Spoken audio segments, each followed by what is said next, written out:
Rosie O'Donnell just said something that no one was expecting her to say out loud. The real reason Ellen fled from the US and ended her show is much darker than what you might think. And once you connect all the dots, everything starts to make sense. Ellen's executive producer Twitch and her ex-girlfriend Heche both died under mysterious circumstances less than 6 months after the Ellen show ended. And allegedly, Ellen was involved. Well, I have an understanding of the cycle of show business and kind of what happens in people's careers and when enough is enough, and oftentimes people don't know that. I think I have a good balance of both in my life, of the importance of both, and it's hard to maintain. It's hard to do, especially when you're doing a show like that. But, I don't think it was the be kind thing that got her. I think that's simple as simplification, but it was a lot of things, and it was complicated, and I'm glad that she's, going to be finished and she can get some time, to herself to just, it's a huge kind of strange thing to be on a show like that and have all that attention on you. And she had it for like 19 years. So Rosie O'Donnell and Ellen were best friends for years, with Ellen even coming out on her show back in 1996. But now, they barely talk. Rosie is now pulling back the curtain on exactly what happened between her and Ellen and why she decided to step away from the public spotlight. The Ellen show went on for more than 20 years, but Rosie was never invited. In May of 2022, Ellen's 20-year run came crashing down after Ellen got exposed for creating a toxic work environment and her employees. Ellen ended her show, and 2 months later, her ex-girlfriend Heche ended up dying in a car crash. In December of that same year, Twitch also committed suicide. Ellen DeGeneres is speaking out about reports of workplace mistreatment in a letter to her staff. The talk show host shared her initial reaction to the allegations from current and former employees and revealed what actions are being taken to improve company culture. Ellen said she was disappointed to learn about the claims in a recent BuzzFeed article, citing the show's enormous growth over the years and her increased reliance on people to do their jobs as they knew I'd want them done. She went on to acknowledge that clearly some didn't. I don't think you achieve anything by bullying people. In a statement to ET, Warner Brothers, the studio behind Ellen's show, claims they have interviewed dozens of current and former employees in the wake of these allegations. They say that during their investigation, it was revealed that there were some deficiencies related to the show's day-to-day management, and that moving forward, the studio and Ellen are committed to creating a workplace based on respect and inclusion. I stay grateful, and I try to stay humble, and I think that I pay attention to what is important and what is real. These misconduct allegations stem from a BuzzFeed article that was published last week, which included anonymous accounts from a dozen former and one current employee. 2 months after the Ellen show ended, Stephen Twitch Boss, executive producer of the Ellen show, committed suicide and left a note. Several investigative journalists have said that in this note, Stephen pointed at Ellen as being the cause of his death. Even Stephen's wife said that he was incredibly stressed about something that happened on the show, and that stress is what caused him to take such a horrifying step. We're learning more tonight about the tragic side of Stephen Twitch Boss and the detailed steps he took to hide his plans. TMZ is reporting that Twitch left his home the day before he took an Uber to a motel about a mile away. At the motel, he switched his phone to airplane mode so no one could reach him. The motel manager says he checked in under his own name and never left his room. We also now know that Twitch left a suicide note. Details have not been made public, but TMZ reports the note alluded to challenges Twitch had faced in the past. Entertainer Tyler Perry knows firsthand what that is like. I want to take you back to a time in my life where I tried to commit suicide a couple of times. Because it was so dark. I thought the only way to make this better or this pain go away is staying in my life. Had any of those attempts happened, I would have missed the best part of my life. Some sources claim that Twitch saw something behind the scenes that he wasn't supposed to see, and that's what got him. Twitch's wife, Allison Holker, revealed that Twitch left her a note before his death. In this note, Twitch talked about the pressure Ellen was putting on him. Allegedly, Ellen wanted Twitch to help her clean her image and say that all the Workplace allegations against her were false. Fans trusted Twitch, and Ellen wanted to take advantage of this trust. Twitch knew everything that was happening on The Ellen Show, and Ellen wanted to silence him. Early on the morning of Tuesday, December 12th, Twitch packed a small bag with only a change of clothes and his handgun, slipped out of his house without telling Allison, turned his phone to airplane mode so it couldn't be tracked, and took an Uber to the Oak Tree Inn, a dreary two-story motel in a boulevard just a mile from his house, and paid $107 to reserve a room for a single night. Twitch made his way down to room 249 and let himself in. Allison reported to police that Twitch was missing shortly after he left the house, noting with particular worry that she couldn't reach him by phone and he had not taken his car with him when he left, two things that she said were very much out of character for him.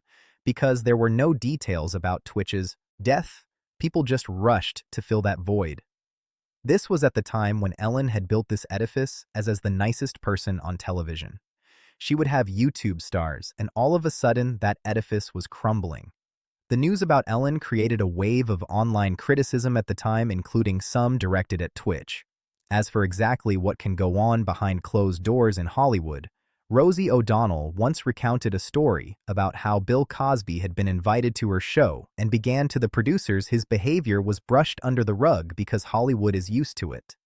Sexual abuse is rampant in Hollywood and at times even celebrated.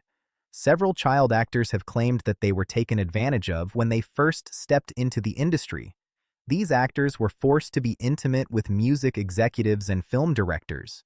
If you wanted a role, you had to show you were willing to do whatever the director or producer wanted you to do. About Hollywood managers who manage kids.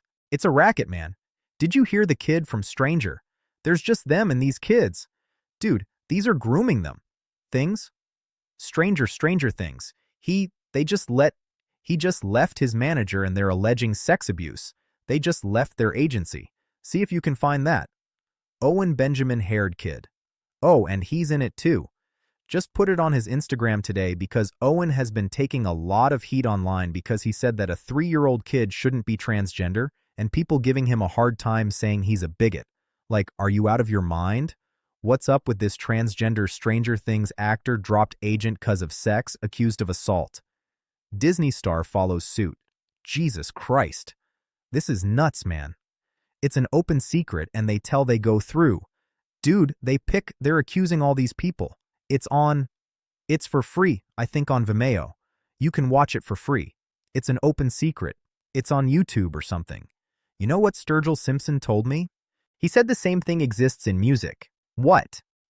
He said in music there's a bunch of pedos and pedo music as well. Business all the way through. Music that this was about.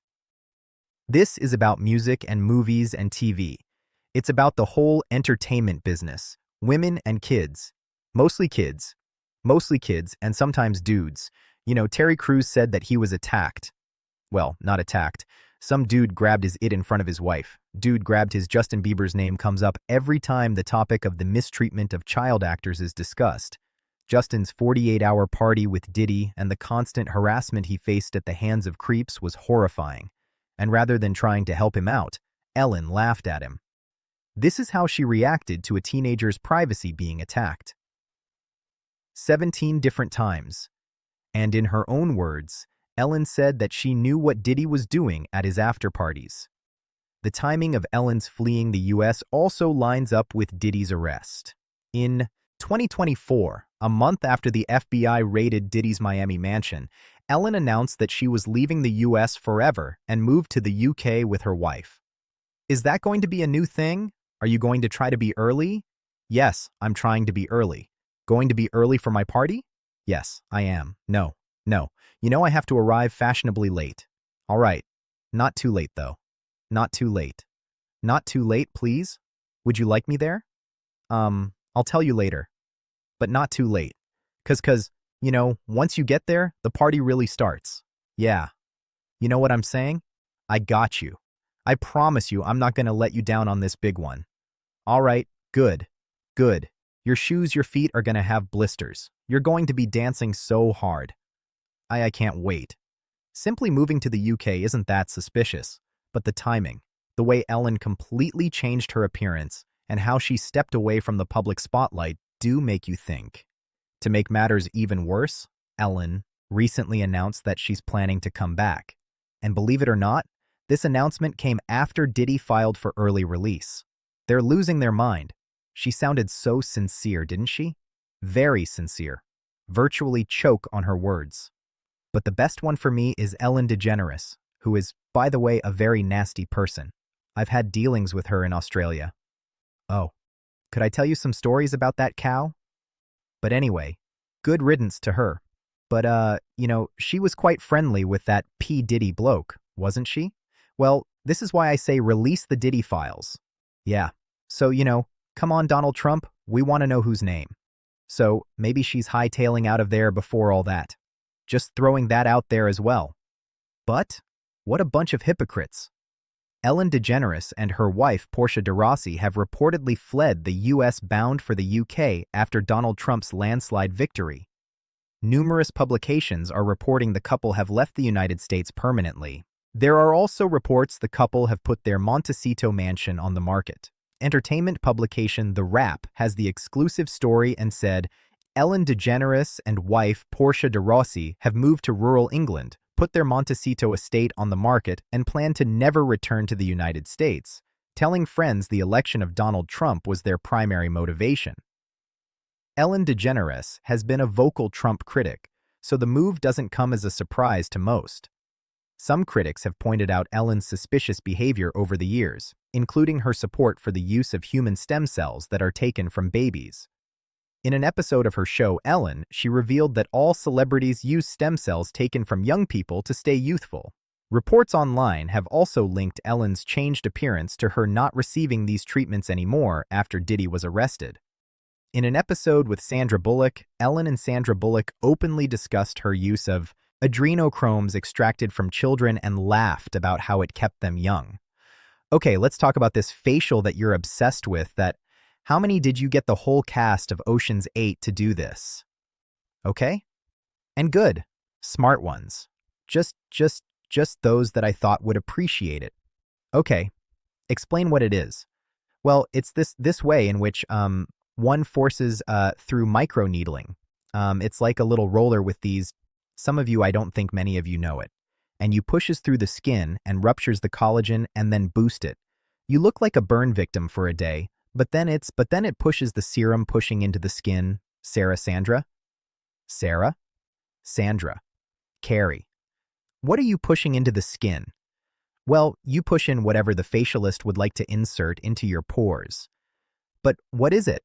It is an extraction from a piece of skin that came from a young person far, far away, and they somehow figured out how to extract its foreskin from a Korean baby. Plus, who can forget Ellen's alleged connection to Epstein? Some fans believe that the set of Ellen's show was modeled after a temple on Epstein's island. While we're on the topic of weird things Ellen was caught doing, some sources online have even pointed to strange symbolism hidden in some of Ellen's videos. March 2020, right when COVID lockdowns began, Ellen DeGeneres made a bizarre video wearing a hoodie with a red bloody face, the same face that Jay-Z was later spotted wearing. Symbolism will be their downfall. Or is it just art? And let me be the first to tell you, it's all connected. I mean, if you know, you know. But first, let's go back to that video of Ellen DeGeneres. When the camera turns, you can see the inside of her house. Now, see that picture right there? Well, if you pause it and look it up, it says, "Evil Thoughts with Revenge" right next to it. Here's another picture of Ellen in her house. And this is the picture behind. Now, the thing I'm curious about is the letters on top of the picture. These look oddly similar to the letters Marina Abramovich writes out when she does spirit cooking. Remember the beginning of the video? It's all connected. And that person that was in all red is Lady Gaga, and she went to Marina Abramovich many times for teaching. But let's continue. This is another picture of Ellen in her home. She's cutting her mother's hair, but what is that picture above her head? Look at it. Oh, well, you know where that is too, right? The similar image to that, right? No. I know Jamie does. What is it? It's on the set of a famous talk show that's now not on anymore. Oh, Ellen? Was that Ellen? Yeah, really. Like, just look at the temple and then look at let me see Ellen's background. What? Ellen's entire public image was carefully crafted, and once her fans found out what kind of person she actually was, she lost everything. Joe Rogan actually saw it coming years ago. He said that Ellen's personality always felt forced, like she was wearing a mask. Rosie O'Donnell was the first to say it. Ellen's nice guy act was bound to end badly. It's so weird when you see like a lot of people saying that someone who seems so nice is not nice at all. She doesn't seem nice, but that's that people have a very poor judge of character. She doesn't seem nice. It seems forced. People that are like that all the time, she doesn't seem nice. It's very forced. And whatever, you're allowed to be a right? You're allowed to be nasty to people. You're accomplished. You're comedian. You did the whole thing. What you're not allowed to do, is have a Guantanamo Bay situation in the backstage of your show where everybody's walking around afraid for their life, and it's like Abu Ghraib where they're hooked up to wires and they have like them. Yeah, she's got dogs and hoods. If an intern's late, they have a hood on. I don't support that. It's just me. Yeah. Yeah, I'm with you. I thought of you when Ellen DeGeneres went through her thing and she goes, my advice to everybody is, if you're going to be known as something, being known as the be kind lady is probably going to bite you in the ass. And I wondered what that whole queen of nice. Yeah, that's the definition of vagina. Did you think it bit you in the ass? I wasn't aware of that, but in the way that Ellen's talking about, I think. But I said the day it came out, look at this, the queen of nice. In a couple years, it's going to be the queen of lice, the queen of fried rice, the queen of we don't like her anymore. Ellen isn't the only one in Hollywood pretending to be a completely different person.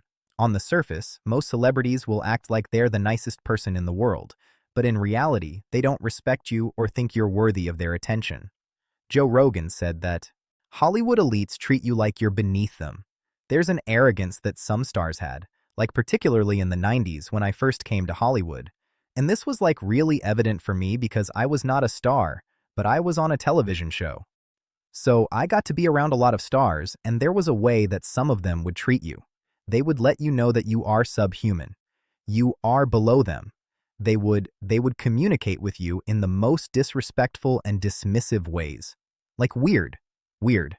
Got like mousy guys that I could. Right? Like instantly.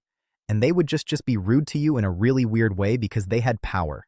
They had power, and then when an executive would come over, they would turn on the charm. They'd be smiling and laughing, and then you would talk to them at the craft service and they would dismiss you in the easiest ways. I encountered a bunch of that. Yeah. It was commonplace, and it was a thing that they aspired to. It was the same with Ellen. Once Ellen became famous, she pushed everyone away and did whatever it took to stay at the top.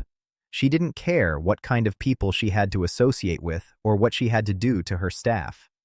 In 2020, a BuzzFeed News investigation published testimonies from over a dozen former employees who worked for Ellen who described the workplace as toxic, reporting racism, fear, and intimidation from senior producers. One former employee described being told not to talk to Ellen directly. Others said they were fired after taking medical or bereavement leave. Rosie O'Donnell talked about how Ellen used to be her best friend, but she pushed her away as soon as her show took off. I couldn't believe it. Why did she say that? I don't know because I have photos of her holding my newborn babies.